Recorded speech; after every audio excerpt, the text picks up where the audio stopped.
Assalamualaikum warahmatullahi wabarakatuh. Innal hamdalillah nahmaduhu wa nasta'inuhu wa nastaghfiruh wa na'udzu billahi min syururi anfusina wa sayyiati a'malina. May yahdihillahu fala mudhillalah wa may yudlil fala hadiyalah. Asyhadu an la ilaha illallah wahdahu la syarikalah wa asyhadu anna Muhammadan abduhu wa rasuluhu la nabiyya ba'dah. Amma ba'du. Fa inna ahsanal kalami kalamullah wa khairal hadi hadi Rasulillah sallallahu alaihi wasallam wa syarrul umur muhdatsatuha wa kullu muhdatsatin bid'ah wa kullu bid'atin dhalalah wa kullu dhalalatin finnar. Ma'asyiral muslimin wal muslimat, para pemerhati roja yang dimuliakan Allah. Pertama, kita bersyukur kepada Allah Subhanahu wa taala yang telah memberikan nikmat dan karunia kepada kita semua. Selawat beriring salam tidak lupa kita limpahkan untuk Nabi kita Muhammad sallallahu alaihi wasallam, atas keluarga beliau, sahabat-sahabat beliau, dan umat beliau sampai hari kemudian. Para pemerhati roja, kaum muslimin dan muslimat yang dimuliakan Allah, pada pertemuan yang lalu, masih bersama buku Talbis Iblis, kita telah menjelaskan beberapa di antara kelompok-kelompok batiniyah. Di antaranya adalah Al-Qaramitah, Al-Khurramiyah, At-Ta'limiyah, dan beberapa kelompok-kelompok lainnya, termasuk di dalamnya Al-Bahaiyah. Berikutnya kita akan lanjutkan mengapa kelompok ini jatuh dalam kesesatan. Bagaimana tipu muslihat iblis terhadap mereka. Kita akan lanjutkan pembahasan berkenaan dengan kelompok batiniyah ini, yaitu tipu muslihat kelompok batiniyah. Ibnul Jauzi mengatakan, kaum batiniyah ini memiliki tipu muslihat yang sangat berbahaya dalam mengajak manusia kepada kesesatan mereka. Mereka membedakan antara orang yang mudah diajak mengikuti ajaran mereka, awam, orang yang mungkin masih awam dan tidak mengerti agama dan mudah dipengaruhi, dan orang yang amat kecil kemungkinannya atau sulit untuk diajak, yaitu kaum terpelajar. Setiap kali mendapatkan peluang untuk mengajak seseorang, maka mereka akan melihat tabiatnya terlebih dulu, siapa yang mereka hadapi. Apabila tabiat orang itu condong kepada sikap zuhud, maka mereka segera mengajaknya berbuat amanah, jujur, dan meninggalkan syahwat. Akan tetapi apabila orang tadi mengumbar hawa nafsu, maka mereka menegaskan bahwa ibadah merupakan suatu kebodohan. Sikap wara' adalah kedunguan. Dan seorang dikatakan cerdas kalau dia mau menggapai kesenangan dunia. Nah, kepada setiap mazhab, mereka menetapkan apa yang sesuai dengan mazhab terkait. Tetapi kemudian mereka menanamkan keraguan-raguan pada akidah pengikutnya. Dan sungguh yang mau mengikuti ajakan kaum batiniyah ini adalah orang-orang yang jahil tentunya. Orang-orang yang mungkin tidak mengerti agama. Ya. Nah, demikian. Orang yang mudah ditipu daya ataupun mudah diperdaya. Nah, berapa banyak ya orang zindik yang di dalam hatinya menyimpan kedengkian dalam Islam, terhadap Islam. Ya, muncul kemudian menjajakan kesesatannya. Ya. Dan mengelabui kaum muslimin ya, kemudian menghiasi slogan-slogannya dengan sesuatu yang ya memakai label-label Islam juga. Ya, tujuannya adalah untuk ya mengelabui orang-orang yang mereka perdaya, dan tentunya untuk melepaskan mereka dari Islam. Ya, sebagaimana kita ketahui bahwa inti ajaran batiniah ini adalah sesuatu yang berkebalikan dengan ajaran Islam. Ya, nah tentunya untuk menarik kaum muslimin ke dalam kelompok ini ataupun dalam pemikiran mereka, mereka akan melihat ya siapa yang menjadi target mereka, korban mereka. Ya, kalau awam mereka menggunakan pendekatan tertentu, kalau orang itu terpelajar maka mereka juga melakukan pendekatan yang lain pula. Demikian ya tipu muslihat kelompok batiniah ini, sehingga ya mereka bisa laris menjajakan ya kesesatan mereka ataupun pemikiran-pemikiran mereka. Walaupun pemikiran itu ya jelas-jelas itu bertolak belakang dengan Islam. Ya kita tahu ya, beberapa waktu yang lalu di sini di negeri ini atau di Indonesia juga muncul kelompok-kelompok yang menawarkan ajaran yang jelas bertentangan dengan Islam. Ya, yang mengaku nabi, ya mengaku titisan ini dan titisan itu. Tapi coba lihat orang-orang yang mengikuti ajaran ini bukan hanya dari kalangan awam, ya. Bukan dari kalangan ya kita katakan orang-orang yang tidak berpendidikan ataupun ya awam, jahil. Tapi juga dari kalangan terpelajar, bahkan yang memiliki gelar, bahkan yang memiliki ya kita katakan tingkatan intelektual yang tinggi, ya bahkan memiliki gelar-gelar akademis yang mentereng, ya artinya bukan orang sembarangan, tapi ya terpengaruh juga mengikuti ajaran yang bertolak belakang ya dengan ajaran Islam. Ya, ya misalnya ada yang mengaku nabi dan jelas ya bahwa Allah di dalam Al-Quran dan Rasulullah di dalam hadis-hadisnya menetapkan bahwa ya Rasulullah Muhammad bin Abdullah sallallahu alaihi wasallam adalah nabi terakhir, ya khatamun nabiyyin, ya tidak ada nabi setelah beliau. Ya tapi ketika hari ini ya dengan mengatasnamakan Islam ada yang ya kita katakan mengaku sebagai nabi, ya tetap saja ada orang yang mengikutinya. Ya maka di sini ya kelompok-kelompok batiniah ini ya, melakukan tipu muslihat tentunya untuk memperdaya. Ya mereka lihat latar belakang orang itu. Ya jika orang itu kayaknya ya kita katakan ahli ibadah, ahli zuhud, masuk dari pintu itu. Ya, jadi tidak di tidak di kita katakan lawan ya ke tabiatnya itu ya ataupun karakternya itu, tapi diikuti dan diarahkan kepada pemikiran mereka. Ya, nah demikian. Wallahu a'lam bishawab. Nah, tentunya ya kita tidak boleh merasa aman ya dari syubhat-syubhat mereka. Ya. Nah, demikian pula generasi-generasi muda ya tidak boleh lengah terhadap propaganda-propaganda kelompok-kelompok seperti ini.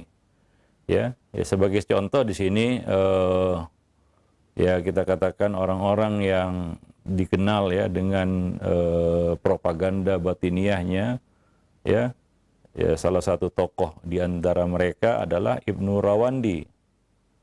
Ya, ini salah satu di antara ya kaum zindik ya, contoh seorang zindik yang menyimpan kedengkian terhadap Islam, ya, dan menyuarakan ya pendapat-pendapat ya keyakinan-keyakinan yang bertentangan dengan Islam dan mengajak manusia kepada kesesatan. Bahkan mereka tetap berpegang teguh dengan kesesatannya sampai matinya, ya. Nah, sebagai contoh di sini dibawakan oleh Ibnul Jauzi ya, salah satu tokoh kaum zindik ya, kita katakan tokoh batiniah, adalah Ibnu Rawandi. Ali bin Al-Muhassin At-Tanuhi mengemukakan, menjelaskan ya tentang Ibnu Rawandi ini.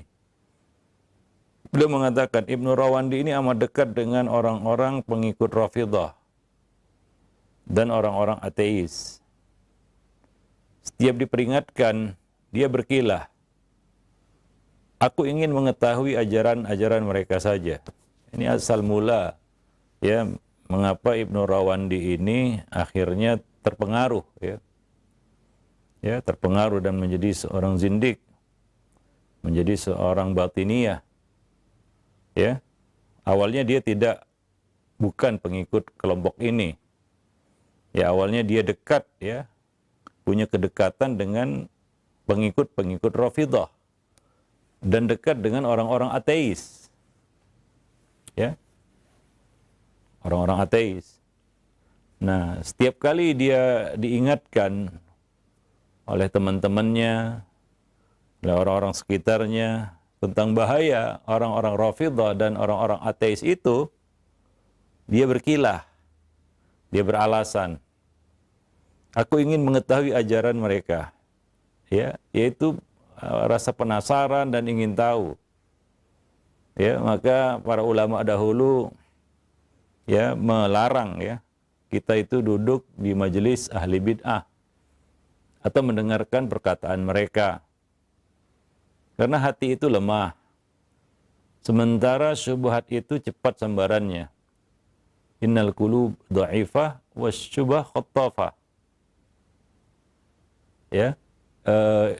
Imam Az-Zahabi menukil dari Sufyan Ats-Tsauri ya perkataan itu, bahwa dahulu para ulama senantiasa berpesan kepada murid-murid mereka, dan juga seharusnya ini adalah pesan yang harus disampaikan kepada ya generasi-generasi yang akan datang ya sudah kita, para guru, alim ulama, ustadz, suyukh, masyayikh, seharusnya berpesan kepada murid-murid mereka dengan pesan ini, asyubah khattafah wal qulub dha'ifah. Syubhat itu sangat cepat sambarannya, sementara hati manusia itu lemah. Artinya mencari selamat itu, menghindari itu mencegah itu lebih baik daripada mengobati. Ya, karena apabila syubhat itu sudah masuk ya ke dalam hati, ya, susah untuk dikeluarkan. Ya, susah untuk dikeluarkan. Dia akan tetap bersemayam di dalam hati itu. Dan tidak ada yang selamat kecuali orang-orang yang dirahmati Allah Subhanahu wa taala. Maka kita dengar riwayat-riwayat dari para salaf, dan itu bukanlah sikap yang berlebihan sebenarnya. Ya, itu adalah satu pilihan.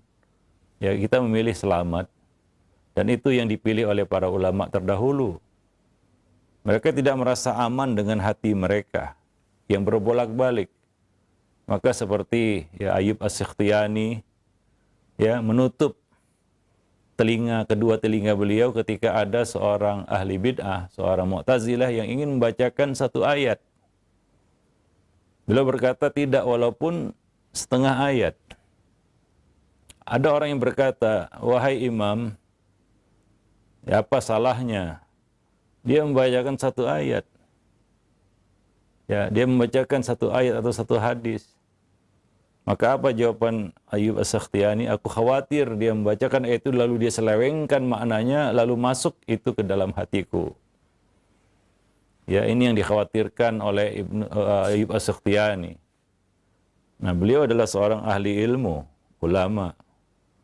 Namun demikian beliau juga tidak merasa aman terhadap hati beliau. Lalu mengapa kita hari ini yang bukan apa-apa kita merasa aman? Mendengarkan perkataan setiap orang, mendengarkan syubhat-syubhat, seolah-olah itu tidak akan berpengaruh kepada hati kita. Ya. Nah, tentunya ini tidak mungkin ya.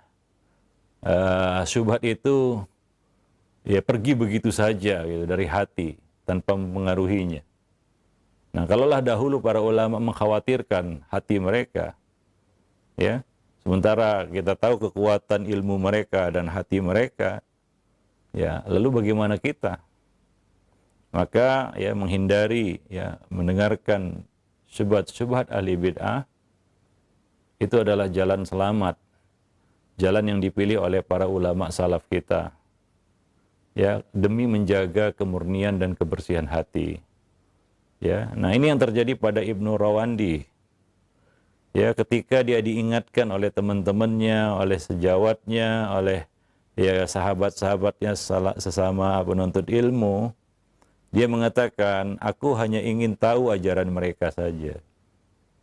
Ada sebagian kita katakan orang ya berdalih kita katakan berdalih dengan wah Ibnu Taimiyah menguasai ilmu filsafat. Ya, lalu dia belajar ilmu filsafat. Ya, yang jadi pertanyaan siapa dia dan siapa Ibnu Taimiyah? Ibnu Taimiyah mempelajari ilmu itu setelah beliau menuntaskan ilmu-ilmu syariat. Ya, memiliki ya kita katakan latar belakang pengetahuan yang cukup dan itu pun untuk tujuan tertentu untuk ya melakukan rudud, hanya sebatas itu saja. Ya, beliau belajar ilmu filsafat, bayan, mantik dan itu untuk membantah, memberikan bantahan kepada ya kelompok-kelompok itu, orang-orang itu. Sementara ya kita gunakan itu sebagai dalil untuk mempelajari ilmu tersebut, ilmu kalam. Yang mana para ulama, banyak sekali ulama yang memperingatkan kita untuk tidak menyentuh ilmu itu. Ya, kita lihat sebagian orang dengan mudah dia melahap ya atau memakan, menyantap ilmu-ilmu itu. Ya tanpa ya kita katakan memperhatikan keselamatan dirinya. Dan sepertinya dia terlalu pede bahwa dia akan selamat begitu ya. Nah, jadi itu adalah satu kita katakan istidlal ataupun argumentasi yang keliru. Ya, nah beda kita dengan Ibnu Taimiyah. Lalu dengan alasan itu kita mendalami juga ilmu kalam tersebut, ilmu filsafat itu. Ya, tentunya kita tidak bisa membedakan mana yang hak dan mana yang batil.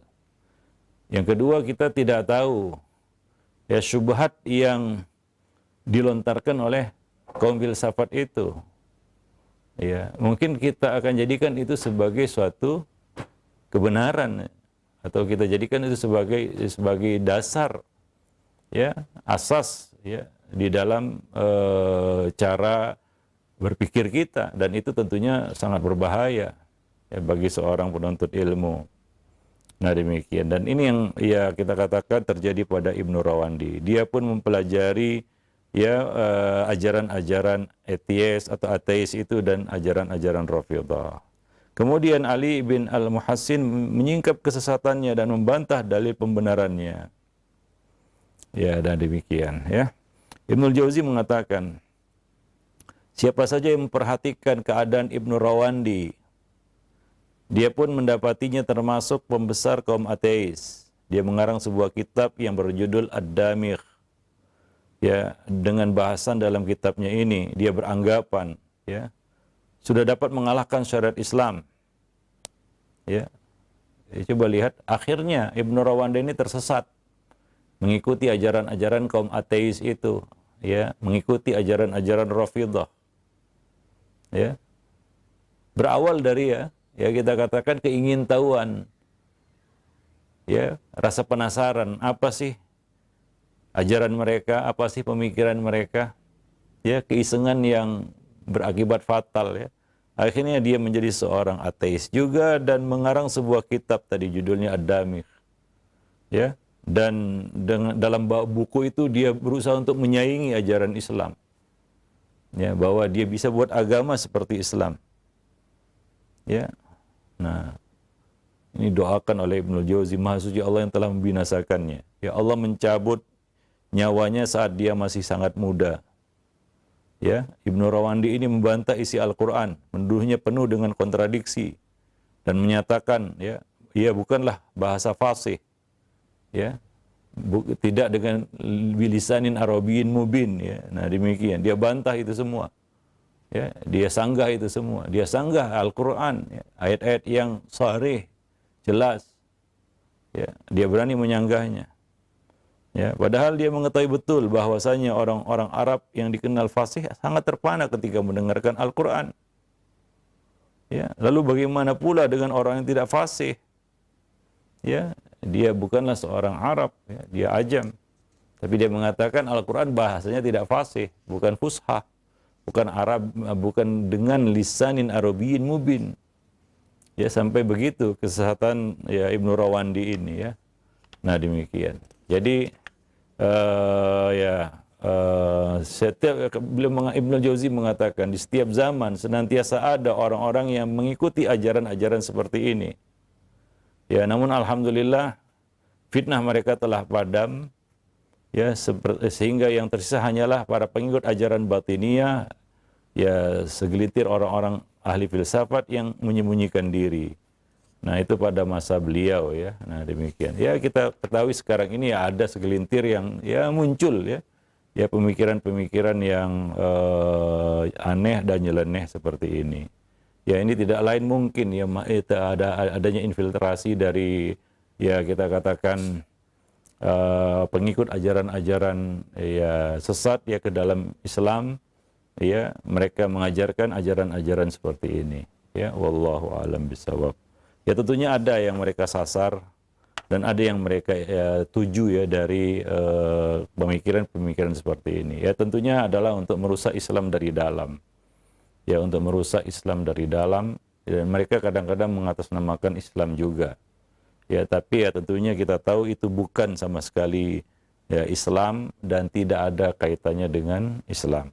Yaitu kelompok kita katakan batiniyah ini ya. Ya, jadi beberapa kelompok sudah kita bahas seperti Al-Babakiyah, kemudian Al-Muhammirah, ada juga yang terkenal ya, adalah Al-Qaramitah, ya, Al-Qaramitah dan lain-lain ya. Nah, demikian. Wallahu a'lam bishawab. Ya, nama bisa saja berbeda, tetapi hakikat ajaran mereka sama ya. Ya, menampilkan sesuatu yang bertolak belakang dengan ajaran Islam ya, untuk memperdaya orang-orang yang lemah akal dan agamanya. Wallahu a'lam bishawab. Baik. Ya, kita lanjutkan ya pembahasan buku ini ya. Ibnu Jauzi mengatakan ataupun melanjutkan bab yang ke-6, yaitu talbis iblis terhadap para ulama dalam berbagai disiplin ilmu. Ya, jadi tidak ada yang dilepaskan oleh iblis ya dari korban-korbannya, sampai bukan hanya awam, bukannya hanya orang-orang jahil, dan bukan hanya orang-orang yang punya ya kita katakan niat yang buruk ya terhadap Islam. Ya, orang-orang sesat seperti yang kita bahas sebelumnya, ahli bid'ah dan lain sebagainya. Ya, iblis juga menyasar orang-orang yang lurus, orang-orang saleh, para ulama dalam berbagai disiplin ilmu. Artinya tidak ada yang dilepas oleh iblis. Ya, kita tahu bahwa semua orang itu diganggu ketika lahirnya ya hingga menangis, kecuali Isa putra Maryam ya yang tidak diganggu. Semua selain itu diganggu oleh iblis. Artinya tidak ada yang dibiarkan oleh iblis, dilepas oleh iblis. Ya, apapun ya, maka kita ya ketika berhadapan dengan musuh kita yang nyata ini, jangan kita beranggapan wah saya ini orang mukmin, orang soleh, nggak akan mungkin tergoda dengan ya, rayuan godaan iblis. Tidak, tipu dayanya luar biasa.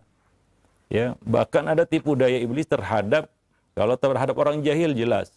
Ya, itu sangat mudah bagi iblis untuk memperdaya orang jahil.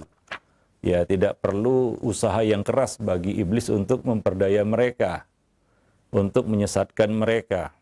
Ya.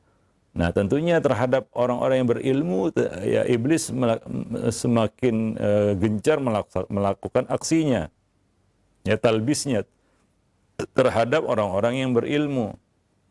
Maka ya janganlah ketika kita ya sudah lama ngaji mungkin ya, sudah lama menuntut ilmu, wah saya tidak akan mungkin ya disesatkan oleh iblis.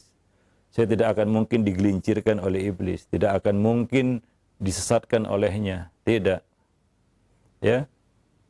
Tidak ada yang selamat dari gangguannya. Dan kita harus tahu itu.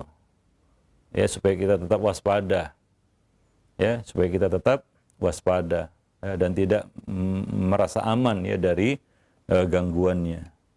Ya, nah di bab yang keenam ini ya Ibnu Jauzi menjelaskan tentang bagaimana talbis iblis terhadap orang-orang yang berilmu. Ya. Ibnu Jauzi rahimahullah mengatakan, ketahuilah bahwasanya demi melancarkan talbisnya terhadap manusia, iblis menempuh beberapa cara. Di antaranya adalah dengan cara yang jelas terlihat. Ya. Karena manusia ya punya nafsu, dengan nafsu itu dia bisa disesatkan.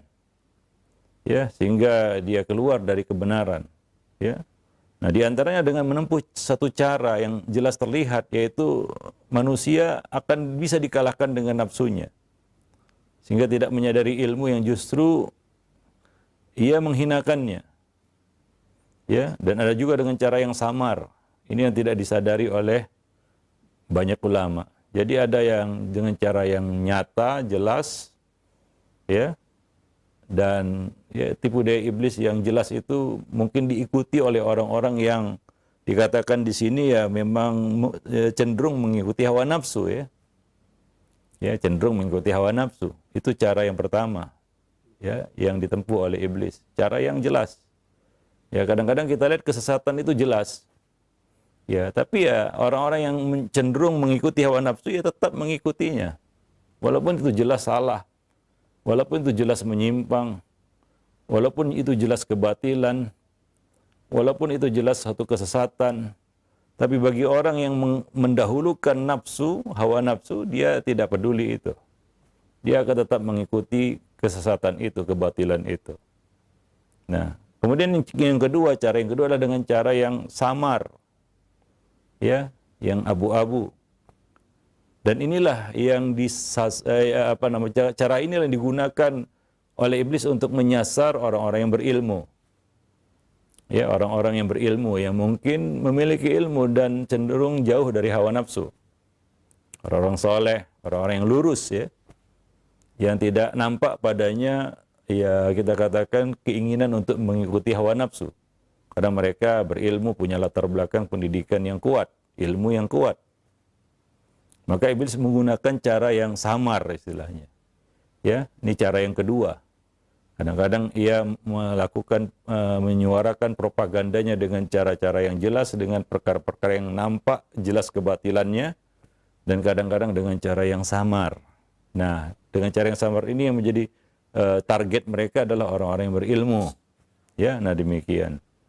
Ya, maka orang yang berilmu juga enggak selamat dari gangguan ini. Nah, di sini beliau mengatakan kami akan menyebutkan cara-cara iblis dalam melancarkan talbisnya kepada ahli ilmu. Yaitu dengan cara yang halus, samar. Ya, ini satu bab yang penting juga bagi kita untuk kita ketahui, ya, khususnya para penuntut ilmu, ya kita yang sudah lama menuntut ilmu, duduk di majelis ilmu mungkin ya, lama mengaji, ya. Nah, demikian. Ya, dan dengan contoh yang akan kita sebutkan kata beliau, ya untuk agar kita bisa mengetahuinya dan menghindarinya tentunya ya. Sebagaimana dikatakan araftu syarra la li syarrin lakih litawakihi. Aku mengenal keburukan bukan untuk mengikuti keburukan tapi untuk ya menyelamatkan diri darinya. Ya, pertama di sini ya, talbis iblis terhadap ahli qiraat atau qari. Ya, kita tahu ya, ahli qiraat atau para qari ini adalah salah satu ya kita kata kedudukan yang mulia di dalam Islam. Banyak keutamaan-keutamaan yang disebutkan Nabi tentang orang-orang yang ya kita katakan ahlu Quran ya. Seperti hadis Nabi, khairukum man ta'allamal Qur'an wa 'allamahu. Sebaik-baik kamu adalah yang mengajarkan Quran dan mempelajarinya. Ya, demikian juga ya kepada ahli Quran nanti dikatakan kepadanya pada hari kiamat, Iqra' wartaqi fa inna manzilataka ila akhir suratin qara'tahu. Ya, baca dan naiklah derajatmu. Sesungguhnya derajatmu adalah pada ayat terakhir yang kamu baca. Itu keutamaan-keutamaan, dan banyak lagi hadis-hadis lain menjelaskan tentang keutamaan ahlul Quran. Ya, ahlu qiraah atau qari. Ya, tentunya mereka ya banyak berinteraksi dengan Al-Quran. Banyak membaca ayat-ayat Al-Quran. Ya, dan iblis tidak membiarkan mereka. Iblis tetap menyasar mereka. Ibnu Jauzi menjelaskan di sini. Salah satu contohnya adalah salah seorang dari mereka menyibukkan diri dengan mempelajari dan mengumpulkan bacaan-bacaan syadz, yaitu bacaan-bacaan yang tidak lazim.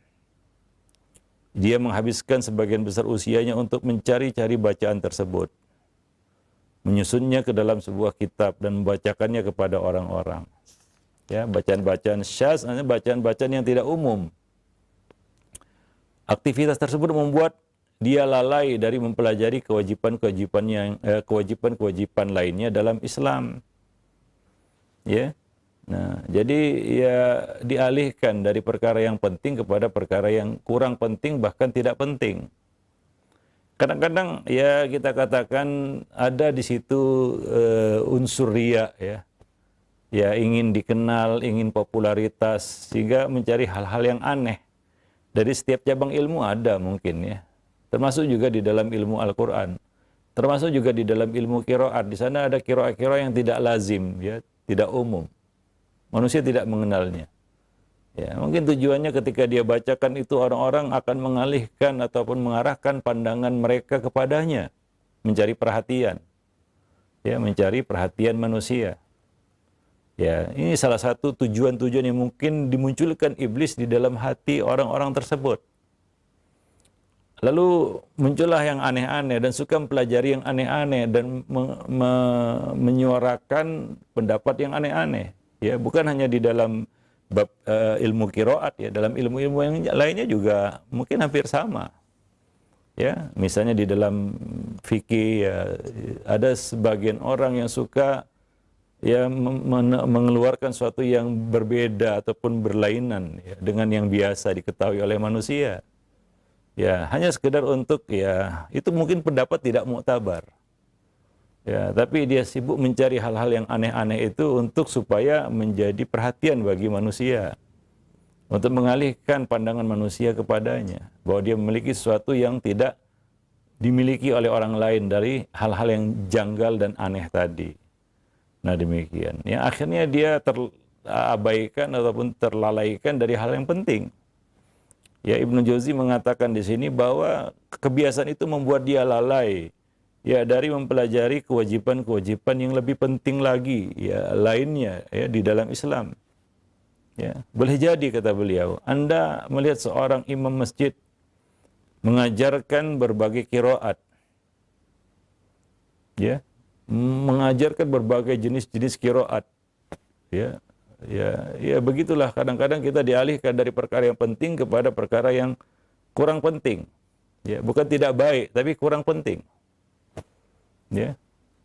Nah, coba lihat beliau mencontohkan di sini, Ibnu Jauzi mencontohkan, ya, seorang seorang mungkin imam masjid ataupun seorang alim mengajarkan berbagai jenis qiraat yang enggak umum, yang ya sebenarnya juga enggak begitu penting, ya, untuk diketahui, ya. Nah, bagi sebagian orang itu mungkin bagi yang masih, ya, tingkatan dasar, ya, dia cukup membaguskan bacaannya dan menguasai satu jenis qiraat, itu sudah cukup sebenarnya, ya, untuk sholatnya dan untuk, ya, kita katakan interaksinya dengan Al-Quran. Sementara padahal dia tidak tahu apa yang dapat membatalkan sholat. Artinya pembatal-pembatal sholat saja dia nggak tahu. Tapi dia sibuk dengan hal-hal yang, ya, kurang berfaedah, ya, bagi dirinya dan bagi orang lain juga mungkin. Ya, nah, demikian. Pengalihan ini dari hal yang kurang penting, ya, dari hal yang penting kepada hal yang kurang penting, ini merupakan salah satu talbis iblis. Ya, kita tahu, ya, tingkatan, ya, seperti dikemukakan oleh Ibnul Qayyim, bahwa target iblis yang pertama kepada manusia ini adalah menyeret mereka kepada kesyirikan, ya, kepada perkara syirik. Kalau tidak mampu maka kepada perkara bid'ah. Kalau tidak mampu kepada perkara maksiat, dosa besar dulu. Kalau tidak mampu ya dipancing dengan dosa-dosa kecil. Ya, kalau tidak mampu juga kepada perkara-perkara yang makruh. Ya, kalau tidak mampu juga dialihkan ya dari perkara-perkara yang penting kepada perkara-perkara yang tidak penting. Ya, dengan mungkin dengan pancingannya dengan perkara-perkara yang mubah. Ya, sehingga perkara yang lebih penting terabaikan. Ya, nah demikian. Nah, kalau nggak mampu juga barulah iblis mengerahkan pasukannya dari kalangan manusia untuk mengintimidasi, ya, untuk meneror orang itu supaya dapat dikalahkan. Kalau tidak kita langkah pertama, kedua, ketiga sampai kelima tadi tidak berjalan, barulah iblis mengerahkan bala tentaranya dari kalangan manusia untuk mengganggu orang itu, ya, untuk menekan, mengintimidasi orang itu. Nah demikian. Nah, ini satu contoh yang mungkin banyak terjadi, ya. Orang sibuk mempelajari satu jenis ilmu, sementara ilmu yang lebih penting terabaikan. Ya, tentunya ada skala prioritas di dalam menuntut ilmu. Ya, apa dulu yang harus kita dahulukan, apa yang nanti bisa kita tunda, ya. Nah, jadi ya kita katakan ini ya menuntut ilmu juga harus ada tujuan, ya. Ya, dan itu tuh perlu bimbingan juga. Misalnya lah kita katakan kita sudah terlambat menuntut ilmu. Ya, usia sudah 60 tahunan misalnya ini. Banyak ilmu-ilmu agama yang luput dari kita. Artinya belum kita ketahui, belum kita pelajari. Ilmu-ilmu akidah, usuluddin, ya, perkara-perkara manhajiyah yang perlu kita ketahui, yang perlu kita ilmui. Kemudian dasar-dasar Islam seperti misalnya rukun Islam yang 5 yang masih mungkin berantakan karena ya mungkin orang ini telat ya, belajar Islam, mungkin baru kemarin ya belajar ilmu, ya, menuntut ilmu atau dapat hidayah lah kita katakan. Lalu dia menyibukkan dengan hal-hal yang kita katakan kurang penting. Ya. Ya, misalnya ya dia mati-matian ya misalnya dia mempelajari bahasa Arab misalnya. Ya, sampai mendalami ya nahu-nahu yang sulit lah, ya. Usia ini sudah 60 tahun dan banyak yang terluput darinya dari perkara agama yang penting. Kita tidak katakan belajar bahasa Arab tidak penting, tapi bagi orang ini ya tentunya yang terbaik baginya adalah ya dia gunakan sisa umurnya untuk mendalami hal-hal yang terluput. Ya, mungkin bagi anak muda ini memang cocok bagi mereka, ya, memang ya itulah waktunya, momennya sebenarnya. Tapi bagi orang-orang yang seperti ini dan ya kita tahu kemampuannya juga sudah ya lemah, ya, kemampuan akalnya sudah lemah, tapi dia paksakan dan berkutat di situ dan nggak maju-maju juga karena memang keterbatasan yang ada padanya, ya, ya, belajar bahasa Arab, ya, udah pindah ke banyak guru, ya nggak lepas dari mubtada dan khobar aja begitu, nggak pernah lanjut gitu. Kenapa? Karena memang nggak bisa, dia sudah kandas istilahnya. Ya, apalagi disuruh menghafal sorof begitu, ya. Wadduha ke bawah aja nggak hafal-hafal ya.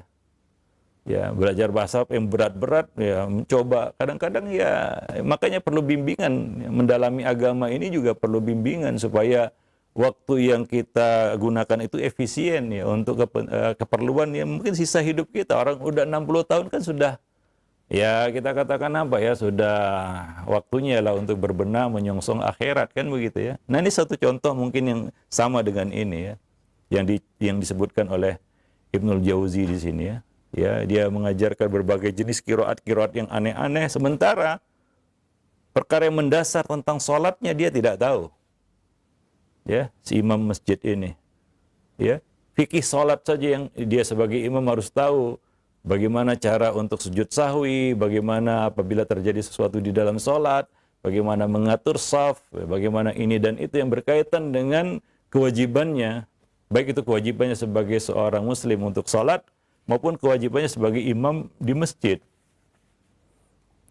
Ya, nah jadi ini ya, kita katakan salah di dalam meletakkan skala prioritas di dalam menuntut ilmu.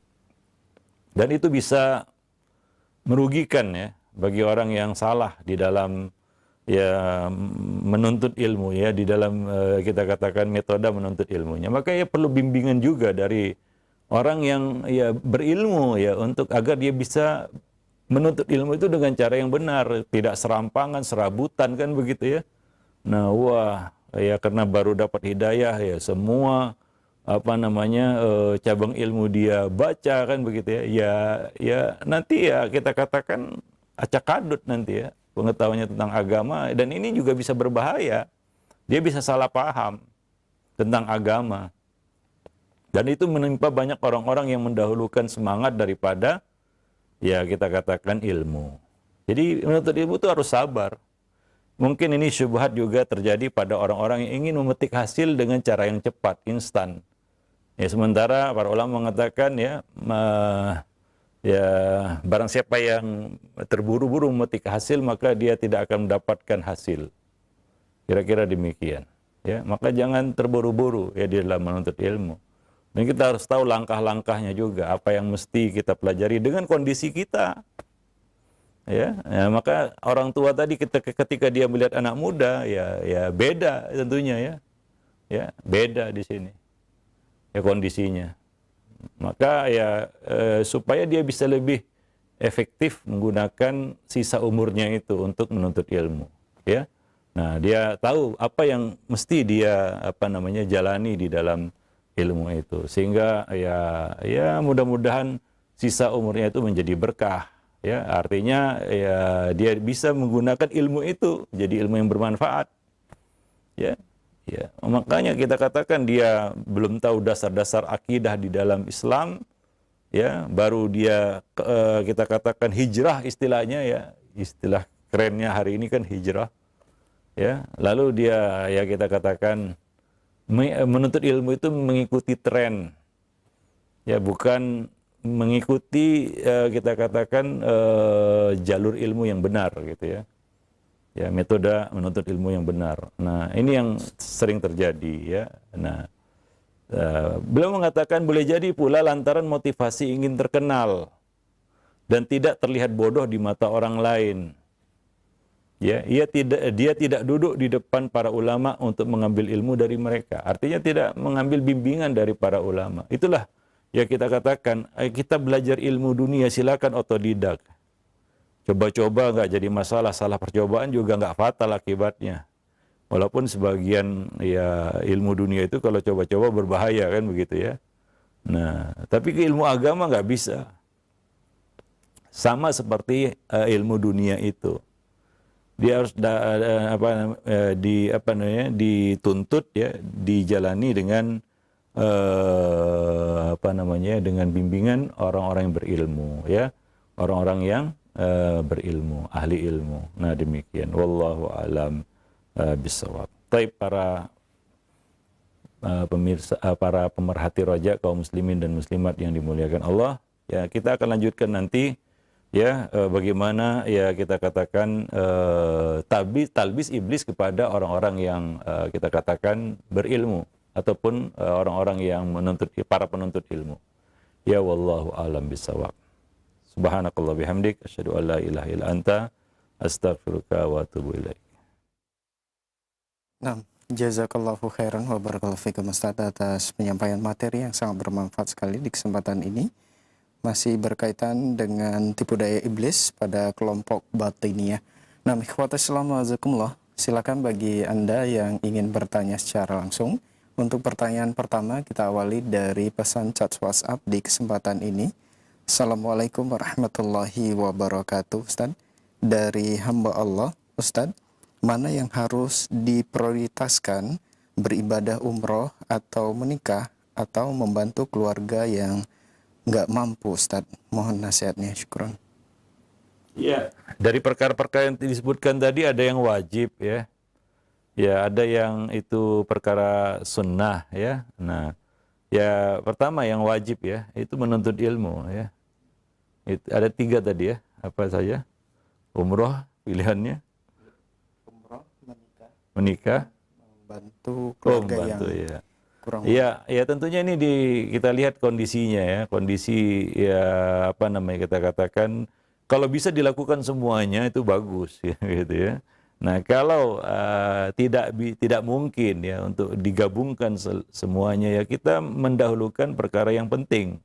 Contohnya menikah. Ya, menikah itu kan untuk menjaga pandangan, menjaga kemaluan, ya, ya menjaga diri ya, apalagi di masa-masa seperti sekarang ini. Kalau memang dia sudah waktunya menikah, maka itu yang didahulukan. Ya, untuk keselamatan dirinya. Ya, karena selamat itu kan nilainya tidak terhingga, ya kan begitu ya.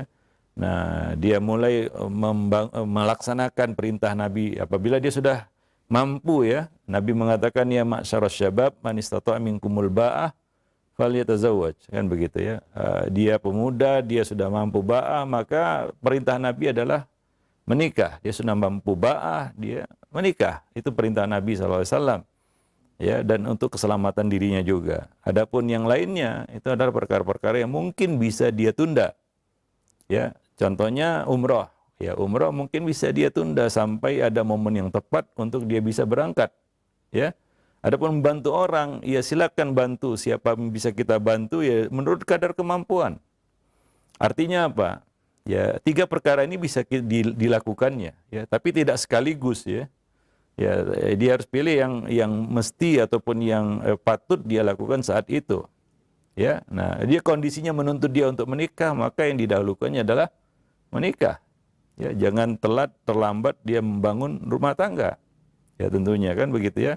Ini adalah untuk masa depannya ya, jangka panjang begitu ya, keluarga itu. Nah, adapun membantu orang tadi ya, nah itu ya bisa dia lakukan menurut kemampuannya. Apakah dengan bantu orang dia tidak bisa menikah? Saya rasa tidak demikian. Dia bisa menikah dan dia juga bisa bantu orang kan menurut kemampuannya tentunya ya.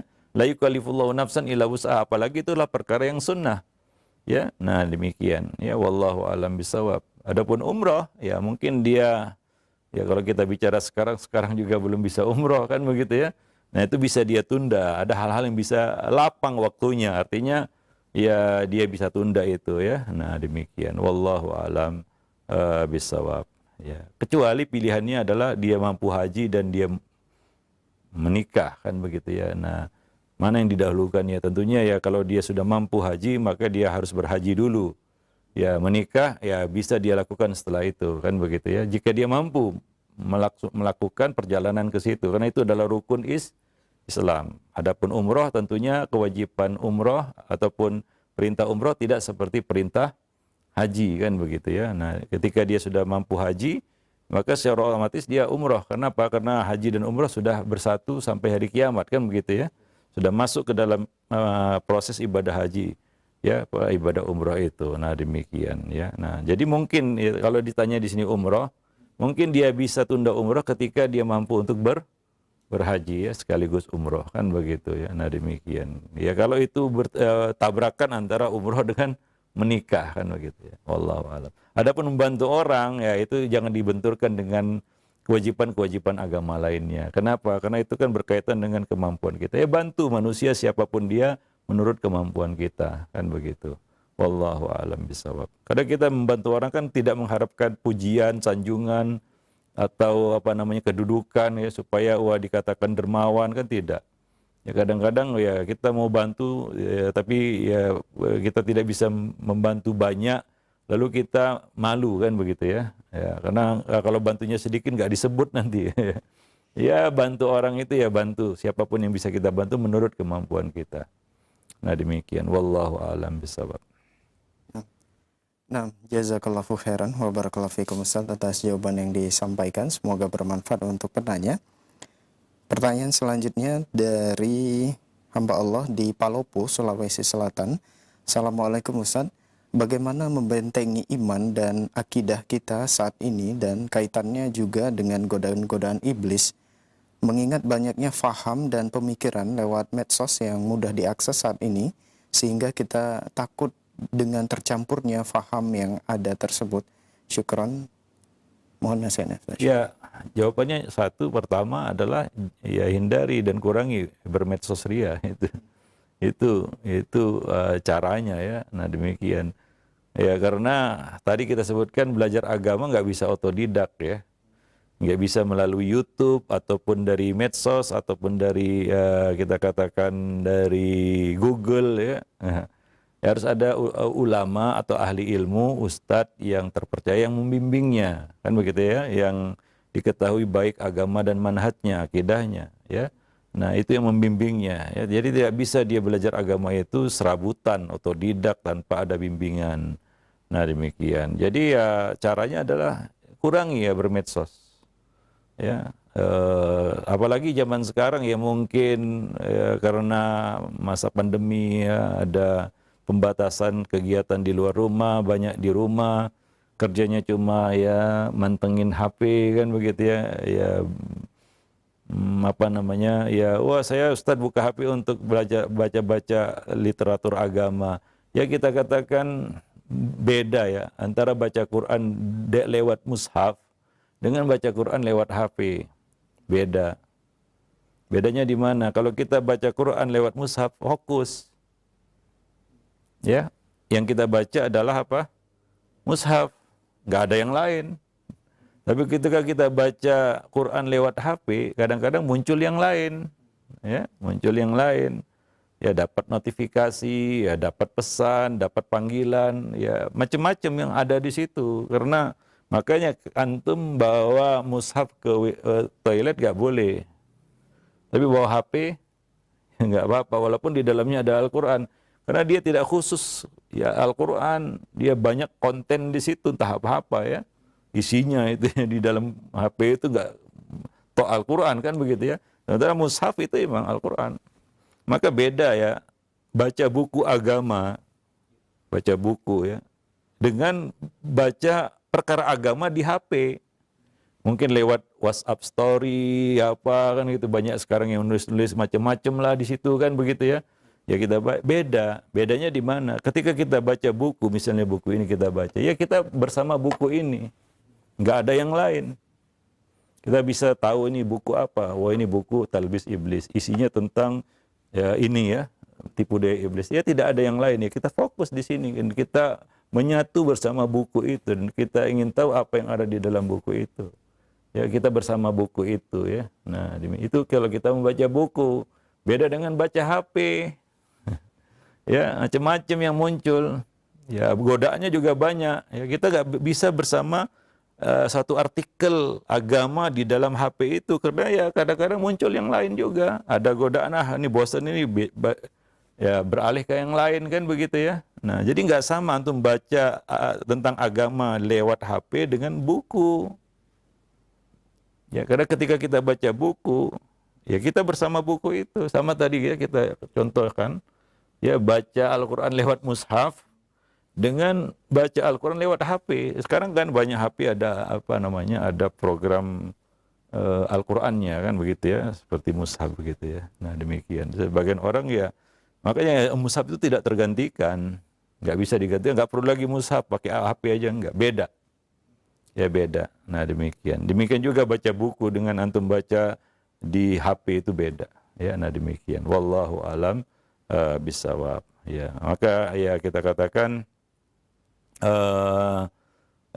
ya batasi ya batasi ya interaksi kita dengan ya media sosial itu ya. Ya kita lihat sekarang ini ya syubhat-syubhat itu banyak dilontarkan di lewat ya media sosial itu kan begitu ya.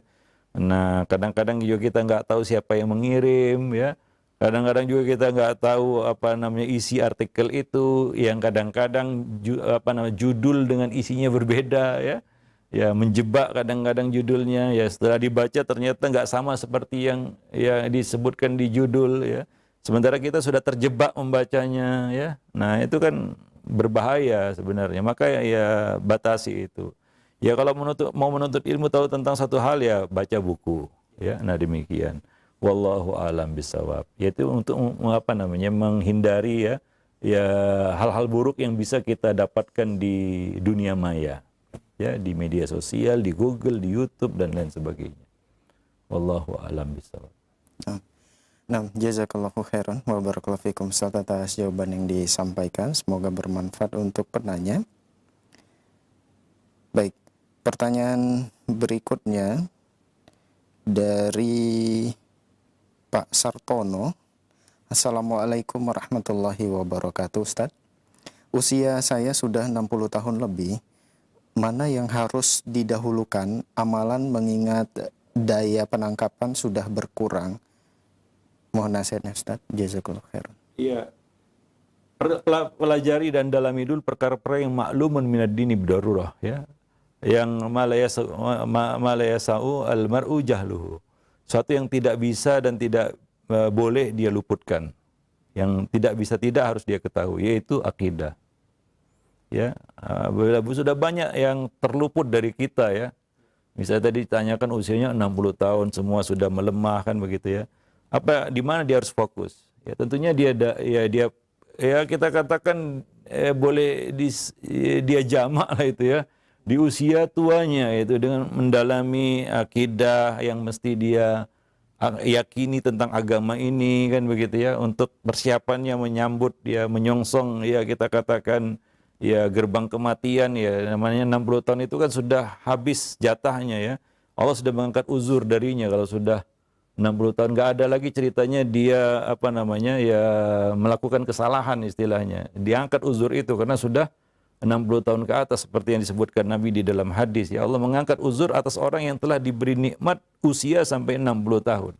Artinya nggak ada alasan untuk dia jatuh lagi dalam kesesatan, menyimpang atau berbelok dari agama di usia-usia seperti itu. Maka dia kuatkan akidahnya, dia pelajari akidah. Itu yang pertama, ya. Mungkin dia perlu tahu hal-hal yang dasar di dalam agama. Ya, contohnya dia dalami tentang kalimat tauhid la ilaha illallah, ya. Itu kan akidah dasar yang harus dia ketahui, ya. Apa itu la ilaha illallah? Ya, mudah-mudahan ya sisa umurnya itu dia bisa meyakini dengan benar kalimat tauhid itu. Ya mungkin pemahamannya banyak yang salah, kan begitu, ya. Ada hal-hal yang tidak dia ketahui, yang mesti dia ketahui. Ya, kita tahu bahwasanya ya mempelajari akidah juga kan nggak bisa instan dalam waktu yang cepat dia kuasai semuanya. Dia harus cicil juga, kan begitu, ya. Dia harus dalami bab demi bab, ya, perkara demi perkara, ya, step by step istilahnya, langkah demi langkah, kan begitu, ya. Nah, itu saja mungkin sudah menghabiskan waktu masa tuanya, kan begitu, ya. Nah, belum lagi hal-hal yang penting lainnya seperti rukun Islam yang kedua, sholat, ya. Mungkin banyak yang perlu dia perbaiki dari sholatnya dan kewajiban-kewajiban agama lainnya. Ya, kemudian membenahi keluarga, ya. Ya, di usia 60 tahun mungkin banyak hal-hal yang luput darinya berkaitan dengan kewajibannya terhadap keluarga, terhadap anak-anak yang mungkin perlu dia bayar itu, ya. Ya, dia tunaikan itu walaupun sudah, ya, kita katakan bukan waktunya lagi, ya. Tapi dia perlu bicara sama anak-anaknya, ya, mungkin dulu salah mengajarkan sesuatu yang salah kepada anak-anak. Ya, mungkin perlu dia dia bayar itu, dia kodok itu istilahnya, ya, di usia tuanya. Ya, mungkin itu bisa bermanfaat bagi anak-anaknya juga, membenahi keluarga di usia-usia seperti itu. Ya, udah banyak yang terluput soalnya, ya. Hal-hal yang mungkin perlu dia dia benahi di usia seperti itu. Maka coba dia fokus kepada perkara-perkara ini, ya, di sisa usianya itu. Ya, mudah-mudahan berkah, kan begitu, ya, dan bermanfaat baginya. Ya, dalam menyongsong, ya, kita katakan di sisa-sisa usia, kan begitu, ya. Wallahu a'lam bishawab. Yang mana, ya, kematian bisa datang kapan saja di usia-usia seperti itu. Wallahu a'lam bishawab. Jadi demikian, ya. Jadi dia meletakkan skala prioritas yang tepat sehingga ilmu itu menjadi tepat guna dan bermanfaat, ya. Nah, demikian. Ya, hindari, ya, ambisi, tujuan sesuatu yang kadang-kadang itu, ya, kurang tepat, ya. Misalnya supaya dipandang ini itu dan lain sebagainya. Ya, mengingat kemampuan juga sudah lemah, kan gitu, ya. Ya, mungkin sudah bukan waktunya lagi untuk menghafal sorof, gitu, ya. Menghafal wazan-wazan sorof, ya bukan waktunya lagi mungkin, ya. Atau, ya, dia punya ambisi untuk, ya, kita katakan mendalami, ya, satu cabang ilmu yang berat, kan begitu, ya, fikih misalnya, ya bukan waktunya lagi mungkin. Ya, dia menggunakan sisa waktunya itu untuk hal-hal yang mungkin, ya, berguna baginya. Ya, wallahu a'lam. Seperti yang kita sebutkan tadi. Ya. Nah, taib. Nah, Ustaz, itu merupakan jawaban, maksud kami itu merupakan pertanyaan terakhir di kesempatan ini dan mungkin ada sebagai iktitam atau penutup, silakan Ustaz. Ya, ya. Ini masih berlanjut ya pembahasan ini. Ya, dan ini masuk kepada ya, kita katakan poin-poin yang penting ya di dalam buku ini. Bagaimana talbis iblis terhadap seorang insan ya, ya yang sudah berada di jalur yang benar. Tapi dibelokkan kan begitu ya. Kalau sebelumnya kita bahas tentang ahli bid'ah yang memang sudah ya kita katakan tersesatkan ya dari jalan yang benar. Ya, nah demikian. Wallahu a'lam bishawab. Tadi kita singgung juga tentang Ibnu Rawandi, itu jadi pelajaran bagi kita. Dia sebelumnya adalah seorang ahlu sunnah, dia seorang yang lurus, tapi kemudian ketika dia dekat dengan ahli bid'ah, dia membuka-buka pemikiran-pemikiran mereka, Rafidhah, ateis, akhirnya dia menjadi zindik, dia menjadi tersesat ya. Nah, itu pelajaran bagi kita bahwa kita tidak boleh merasa aman ya dari tipu daya iblis ini ya. Nah, demikian. Subhanakallah bihamdik, asyhadu an la ilaha illa anta, astaghfiruka wa atubu ilaik. Assalamualaikum warahmatullahi wabarakatuh.